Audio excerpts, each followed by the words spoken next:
Om Shanti 27 April 2026 प्रातः मुरली बाबा कहउछंती मीठे बच्चे तुम मानंकु फूल होई समस्तंकु सुख देबाकु हेबो।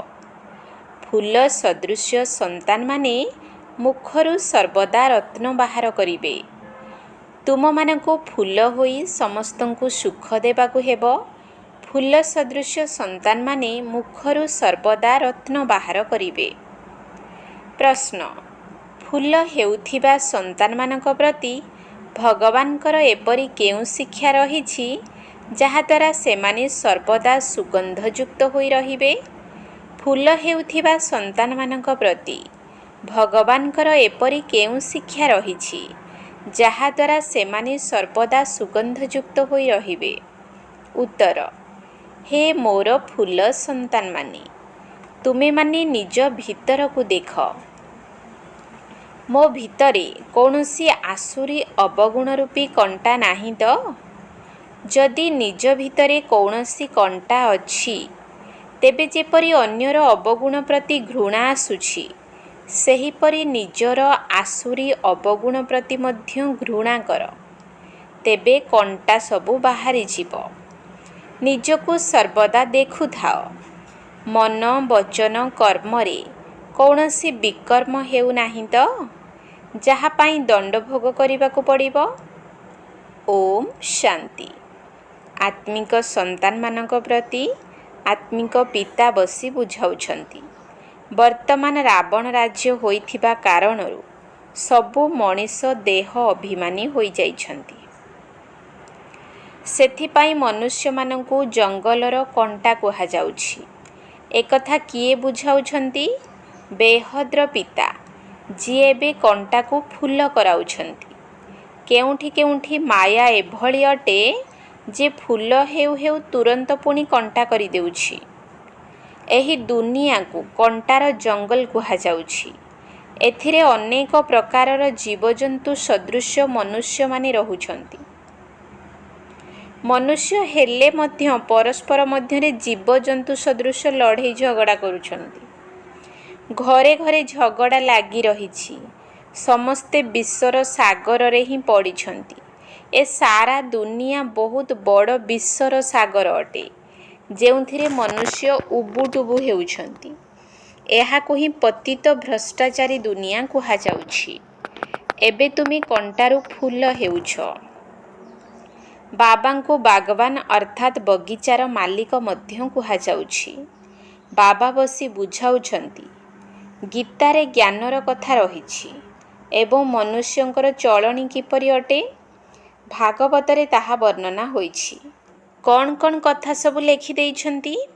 सत्यजुगरे एपरि कहिबे नाही। सत्यजुग तो हेउछि फूलर बगीचा।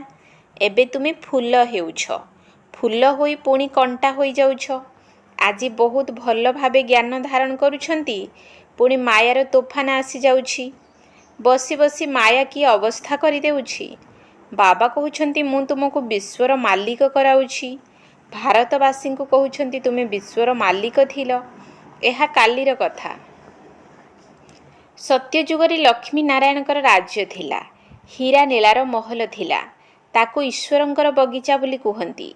एबे तो कंटार जंगल होई जाइछि। पुणी एही ठारे ही फूलर बगीचा हेबो ना। भारत स्वर्ग थिला। एथिरे फूल ही फूल थिला। बाबा ही आसी फूलर बगीचा करुछंती। फूल हेउ हेउ पुणी संग दोषरे आसी खराब होई जाउछंती। बास बाबा आमे विवाह करूछु। मायार आकर्षण देखुछंती ना। एठारे तो बिल्कुल शांति रहिछि। एही सारा दुनिया जंगल अटे। जंगल रे निया निश्चय लागिबो। तेबे जंगलवासींकर मध्य विनाश हेबो ना। 5000 वर्ष पूर्व भली निया लागिजिबो। जाहार नाम महाभारत लड़ाई रखा जाइछि। प्रथमे जादव मानकर ही परमाणु बोमार लड़ाई लागि थाए। एहार गायन मध्य रहिछि। विज्ञान द्वारा मिसाइल्स तैयारी करिछंती। शास्त्र रे तो बहुत कहानी रहिछि। बाबा पिला मानकु बुझाउछंती एही परि पेटरु मुसळ आदि बाहरी परिबो नाही। एबे तुमे देखुछ जे विज्ञान द्वारा केते बम आदि तैयारी हेउछि। केवल 2टी बम पकाइथिले तेबे केते सहर ध्वंस होईगला, केते लोक मले, लक्ष लक्ष मरिथिबे। वर्तमान एते बड़ जंगल रे कोटी कोटी लोक रहुछंती, एथिरे निया लागिबो। बाबा बुझाउछंती। बाबा तथापि भी दयार सागर अटंती। बाबांकु तो समस्तंकर कल्याण करिबाकु हेबो, पुणी भी कुआडे जीवे, देखिबे वास्तव रे निया लागि जाउछि, तेणु पुणी आसी बाबांकर शरण नेबे। बाबा हेउछंती समस्तंकर सद्गति दाता, पुनर्जन्म रहित, तांकु पुणी सर्वव्यापी कहि देउछंती, एबे तुमे संगम जुगी अट, तुम बुद्धि रे समस्त ज्ञान रहिछि, मित्र संबंधी मानक सहित मध्य संपर्क रखिबाकु हेबो। तांको पाखरे आसुरी गुण, तुम पाखरे दैवी गुण रहिछि। तुमर काम हेउछि अन्य को मध्य एहा सिखाइबा। मंत्र देई चलो। प्रदर्शनी द्वारा तुमी केते बुझाउछ। भारतवासींकर 84 जन्म पूरा हेला, एबे बाबा आसिछंती मनुष्यरु देवता कराइबा पाई, अर्थात नरकवासी मनुष्यंकु स्वर्गवासी कराउछंती। देवता माने स्वर्गरे रहुछंती। एबे आमर आसुरी गुण प्रति घृणा आसुछि। निजकु देख, आमे दैवी गुणधारी होइछु। आम पाखरे कोनोसी अवगुण नाही तो?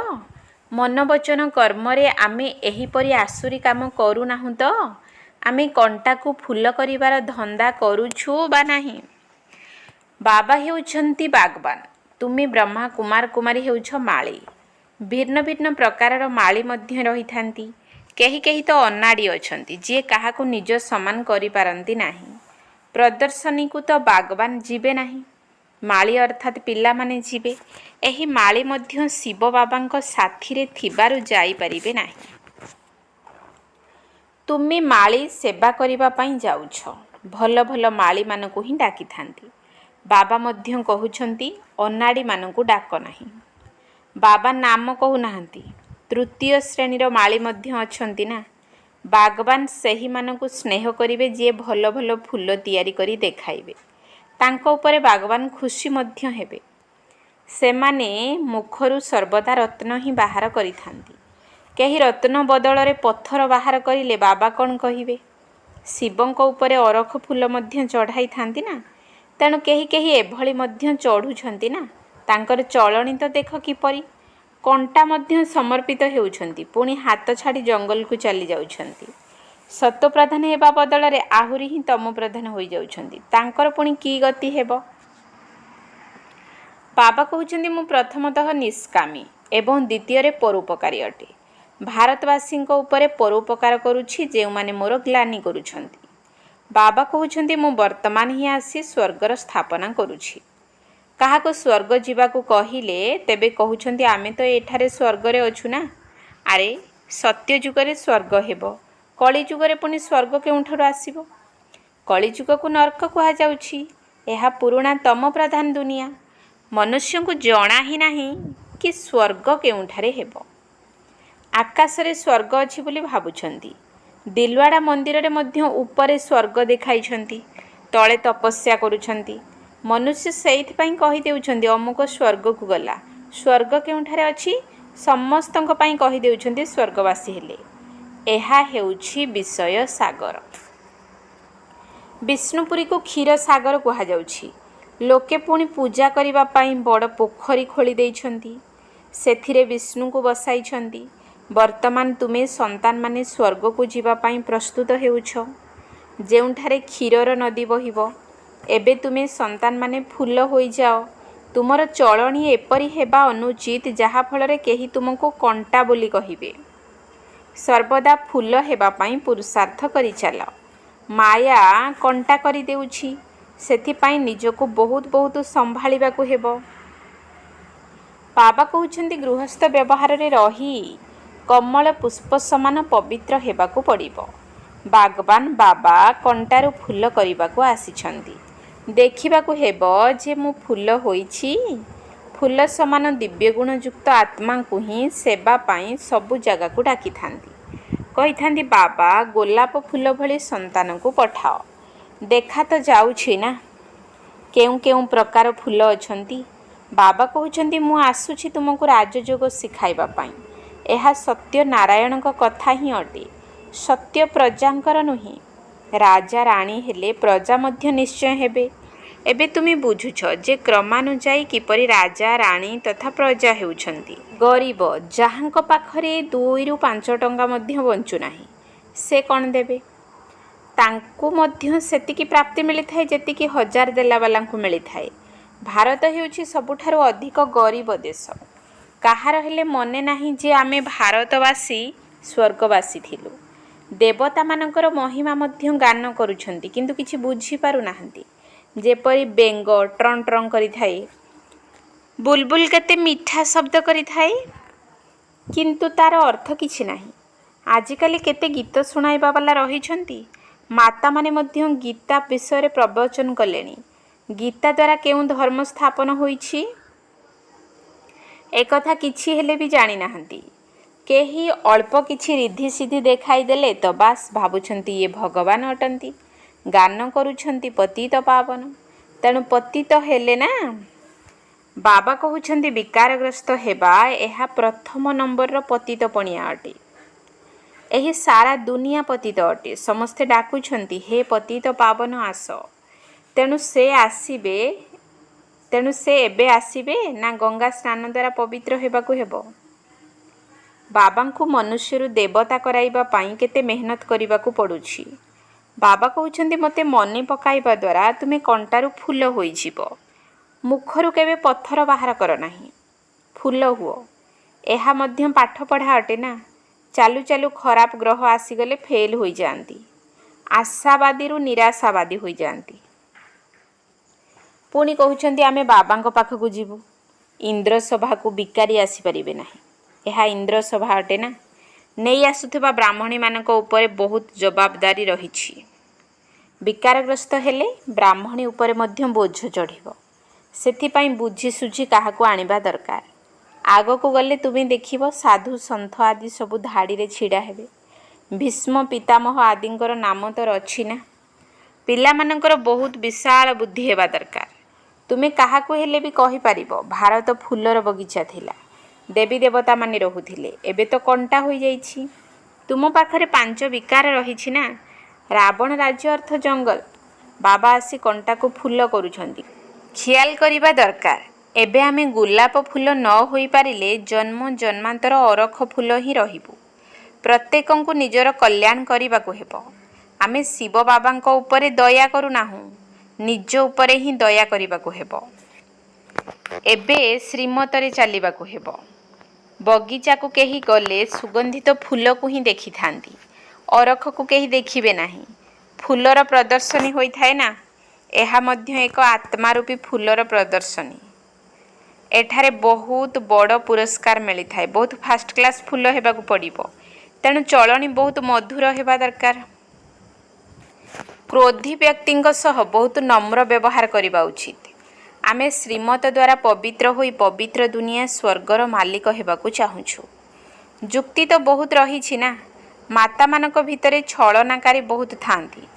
ତୁମକୁ ଚତୁରତାର ସହିତ ପବିତ୍ର ରହିବା ପାଇଁ ପୁରୁଷାର୍ଥ କରିବାକୁ ହେବ। ତୁମେ କହିପାରିବ ଯେ ଭଗବାନ ବାଚ କାମ ମହାଶତ୍ରୁ ଅଟେ। ପବିତ୍ର ହେଲେ ସତୋପ୍ରଧାନ ହୋଇଯିବ। ତେବେ କ'ଣ ଆମେ ଭଗବାନଙ୍କର କଥା ମାନିବା ନାହିଁ? ଯୁକ୍ତିରେ ହିଁ ନିଜକୁ ବଞ୍ଚାଇବା ଉଚିତ। ବିଶ୍ୱର ମାଲିକ ହେବା ପାଇଁ ଅଳ୍ପ କିଛି କଷ୍ଟ ସହନ କଲେ କ'ଣ ହେଲା? ନିଜ ପାଇଁ ତୁମେ କରୁଛ ନା। ଦୁନିଆରେ ରାଜତ୍ୱ ପାଇବା ପାଇଁ ଲଢ଼ୁଛନ୍ତି, ତୁମେ ନିଜ ପାଇଁ ସବୁ କିଛି କରୁଛ। ପୁରୁଷାର୍ଥ କରିବା ଉଚିତ। ବାବାଙ୍କୁ ଭୁଲିବା ଦ୍ୱାରା ହିଁ ତଳକୁ ଖସି ଯାଉଛନ୍ତି। ପୁଣି ଲଜ୍ଜା ଲାଗିଥାଏ, ଦେବତା କିପରି ହେବେ? ଆଚ୍ଛା, ମିଠା ମିଠା ଶିକିଲ ଦେ ସନ୍ତାନମାନଙ୍କ ପ୍ରତି ମାତା ପିତା ବାପ ଦାଦାଙ୍କର ମଧୁର ସ୍ନେହ ସମ୍ପନ୍ନ ଶୁଭେଚ୍ଛା ଏବଂ ସୁପ୍ରଭାତ। ଆତ୍ମିକ ପିତାଙ୍କର ଆତ୍ମିକ ସନ୍ତାନମାନଙ୍କୁ ନମସ୍ତେ। ଆତ୍ମିକ ସନ୍ତାନମାନଙ୍କର ଆତ୍ମିକ ବାପ ଦାଦାଙ୍କୁ ନମସ୍ତେ ନମସ୍ତେ ନମସ୍ତେ। ସୁପ୍ରଭାତ। ଧାରଣା ପାଇଁ ମୁଖ୍ୟ ସାର। 1 ନମ୍ବର ପଏଣ୍ଟ। ମାୟାର ଗ୍ରହଚାରୀରୁ ମୁକ୍ତ ହେବା ପାଇଁ ମୁଖରୁ ସର୍ବଦା ଜ୍ଞାନରତ୍ନ ବାହାର କରିବାକୁ ହେବ। ସଙ୍ଗ ଦୋଷରୁ ନିଜକୁ ସମ୍ଭାଳିବାକୁ ହେବ। ମାୟାର ଗ୍ରହଚାରୀରୁ ମୁକ୍ତ ହେବା ପାଇଁ ମୁଖରୁ ସର୍ବଦା ଜ୍ଞାନରତ୍ନ ବାହାର କରିବାକୁ ହେବ। ସଙ୍ଗ ଦୋଷରୁ ନିଜକୁ ସମ୍ଭାଳିବାକୁ ହେବ। 2 ନମ୍ବର ପଏଣ୍ଟ, ସୁଗନ୍ଧିତ ଫୁଲ ହେବା ପାଇଁ ନିଜର ଅବଗୁଣ ଗୁଡ଼ିକୁ ବାହାର କରିଦେବା ଉଚିତ। ଶ୍ରୀମତ ଆଧାରରେ ବହୁତ ନମ୍ର ହେବାକୁ ପଡ଼ିବ। କାମ ମହାଶତ୍ରୁଠାରୁ କେବେ ହେଲେ ହାରିଯିବାର ନାହିଁ। ଯେକୌଣସି ଉପାୟରେ ନିଜକୁ ସୁରକ୍ଷିତ ରଖିବାକୁ ହେବ। ସୁଗନ୍ଧିତ ଫୁଲ ହେବା ପାଇଁ ନିଜର ଅବଗୁଣ ଗୁଡ଼ିକୁ ବାହାର କରିଦେବା ଉଚିତ। ଶ୍ରୀମତ ଆଧାରରେ ବହୁତ ନମ୍ର ହେବାକୁ ପଡ଼ିବ। କାମ ମହାଶତ୍ରୁଠାରୁ କେବେ ହେଲେ ହାରିଯିବାର ନାହିଁ। ଯେକୌଣସି ଉପାୟରେ ନିଜକୁ ସୁରକ୍ଷିତ ରଖିବାକୁ ହେବ। ବରଦାନ, ଶକ୍ତିଗୁଡ଼ିକୁ କରାମତି ପରିବର୍ତ୍ତେ କର୍ତ୍ତବ୍ୟ ମନେକରି ପ୍ରୟୋଗ କରୁଥିବା ପୂଜନ ବା ଗାୟନ ଯୋଗ୍ୟ ଭବ। ଶକ୍ତିଗୁଡ଼ିକୁ କରାମତି ପରିବର୍ତ୍ତେ କର୍ତ୍ତବ୍ୟ ମନେକରି ପ୍ରୟୋଗ କରୁଥିବା ପୂଜନ ବା ଗାୟନ ଯୋଗ୍ୟ ଭବ। ଯୋଗ ଆଧାରରେ ଯେଉଁ ସବୁ ଶକ୍ତିଗୁଡ଼ିକ ପ୍ରାପ୍ତ ହେଉଛି ସେଗୁଡ଼ିକୁ କରାମତି ମନେକରି ପ୍ରୟୋଗ କର ନାହିଁ, କିନ୍ତୁ କର୍ତ୍ତବ୍ୟ ମନେକରି କାର୍ଯ୍ୟରେ ଲଗାଅ। ଦୁନିଆର ଲୋକମାନଙ୍କ ପାଖରେ ରିଦ୍ଧି ସିଦ୍ଧିର କରାମତି ଅଛି, କିନ୍ତୁ ତୁମ ପାଖରେ ଶ୍ରୀମତ ଅଛି। ଶ୍ରୀମତ ଆଧାରରେ ଚାଲିବା ଦ୍ୱାରା ଶକ୍ତିଗୁଡ଼ିକ ନିଶ୍ଚିତ ଭାବରେ ଆସିଥାନ୍ତି। ସେଥିପାଇଁ ସଂକଳ୍ପ ଦ୍ୱାରା କର୍ତ୍ତବ୍ୟ ସିଦ୍ଧ ଅର୍ଥାତ୍ ସଫଳ ହୋଇଥାଏ। ସଂକଳ୍ପ ଦ୍ୱାରା କାହାକୁ ବି କାର୍ଯ୍ୟ କରିବାର ପ୍ରେରଣା ଦେଇପାରିବ। ଏହା ମଧ୍ୟ ଶକ୍ତି ଅଟେ। କିନ୍ତୁ ଶ୍ରୀମତରେ ଯେତେବେଳେ ନିଜର ମନମତର ମିଶ୍ରଣ ନ ହେବ, ସେତେବେଳେ ଯାଇ ଗାୟନ ଏବଂ ପୂଜନ ଯୋଗ୍ୟ ହୋଇପାରିବ। ସ୍ଲୋଗାନ, କୌଣସି ବି ପ୍ରକାରର ହଲଚଲରେ ନିରାଶ ନ ହୋଇ ବିଶାଳ ହୃଦୟବାନ ହୁଅ। କୌଣସି ବି ପ୍ରକାରର ହଲଚଲରେ ନିରାଶ ନ ହୋଇ ବିଶାଳ ହୃଦୟବାନ ହୁଅ। ଅବ୍ୟକ୍ତ ଇଶାରା, ମହାନ ହେବା ପାଇଁ ମଧୁରତା ଏବଂ ନମ୍ରତାର ଗୁଣକୁ ଧାରଣ କର।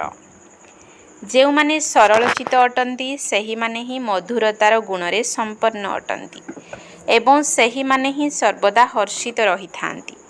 ହର୍ଷିତଚିତ ଆତ୍ମାମାନେ ସମସ୍ତଙ୍କୁ ଆକର୍ଷିତ କରିଥାନ୍ତି।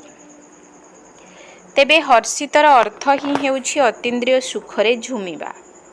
ଜ୍ଞାନର ସ୍ମରଣ କରିବା ସହିତ ଅବ୍ୟକ୍ତ ସ୍ଥିତିର ଅନୁଭବ କରି ଅତୀନ୍ଦ୍ରିୟ ସୁଖରେ ଝୁମିବା। ତେବେ କୁହାଯିବ ହର୍ଷିତ।